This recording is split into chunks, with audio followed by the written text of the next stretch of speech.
to not pursue anymore? I mean, I would assume burnout, right? Yeah, that's the word. You're exactly right. It was burnout. I mean, here's what happens to us, and what happened to me personally is, we we put our head down, we do what we think we have to do, right? And then we're also uh we feel like we have to play this role, and we're hired, there's pressure, and we kind of just get comfortable with the pressure, but it's like a weird comfortability in the discomfort, if that makes sense. We just think that this is what it is, this is how it is, this is what it's supposed to be, this is what it's supposed to look like. um, and I think it really depends on your awareness in your situation. Some people aren't aware, like, this isn't sustainable. I shouldn't live this way. I shouldn't, life doesn't have to look like this for me. I think once I started to have a little more awareness, like, I can still make money and be okay, and still have a decent amount of stress because work is stressful, oftentimes, but I don't have to live like this at this capacity. I can still be busy, but I don't need to kill myself over it. And I kind of just had to pick a road. And I closed the door on teaching. I mean, I cried, to be honest. I cried my last teaching day. I was looking around my classroom and I cried because I knew I wasn't coming back. I knew it. I knew it instinctually. I knew in my heart I wasn't coming back to this type of work, to this level of service in this maxed out, stressed out capacity.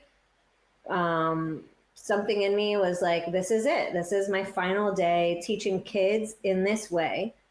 Um, and now I teach in a different way with life coaching, but it is night and day in comparison with I don't have nearly the amount of stress that I do. With this type of job, it's not even a job, it's a true joy and pleasure to do what I do, as was teaching, because I was very passionate about it and I love it. But in general, I just love teaching.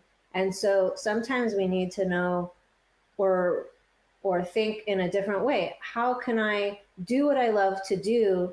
But if it's not sustainable this way, how can I shift it and morph it into something else where I'm still doing somewhat of what I want to do, but in a different way that doesn't, you know, um, create and keep such high level stress, and like, we're not meant to function at that. Like, we shouldn't be functioning at a level where every day we go to work and we feel like we're being chased by a bear. Yeah. Or be sick while being chased by a bear. That's not it. That ain't it. I That's don't. not life. I totally agree. I totally agree. I just thought about Michael J. Fox, this actor. He used to. You heard about him. He used to also work like that. His work ethics were also like, I can't sleep when I'm dead. I just gonna work all the day, all the time. And apparently, he was filming Back to the Future during the day, and then the night he was doing his sitcom, and then he's going home, sleeping for 2 hours, and then repeating the next day. And I think he did that throughout the whole movie, and luckily became a hit. But after that, I think he never did it again. It's just not sustainable. It's just It's not. And mm, now he has a disease, Parkinson's, and that doesn't happen to everybody, that it manifests into some type of illness, but for a lot of people, it does. It might come out mentally. You could have some disturbance or disruption mentally. You could have some kind of disorder, or definitely a dysregulated system, whether you label it or not, or whether you're even aware that you have something or not that's working against you. But humans aren't meant to have that type of heightened stress. It's not good for us. So I'm just glad I found ways to maneuver myself. And I've always tried to, well, I got better at it because I wasn't always good at intuition. I I'm still working on it, but there were moments where my intuition was so bad, it really caused serious problems for me and woke me up.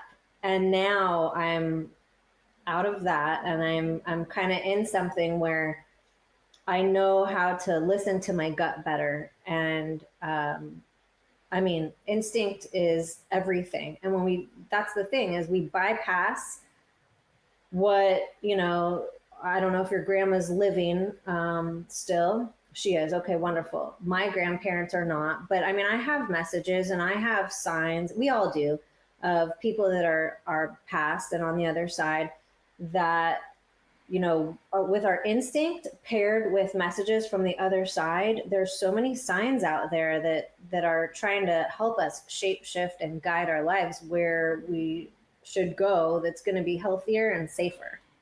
All right, so you lost me there. I'm sorry. Let me let me see if I get that straight. You nowadays you try to combine your instincts, you try to listen to your gut, that plus the signs from the people who died. How would you do that? I'm very curious. Yes. So we all have psychic capabilities and we don't often attune to them. And we think that only people that coin themselves as psychics are the psychics. But you're psychic.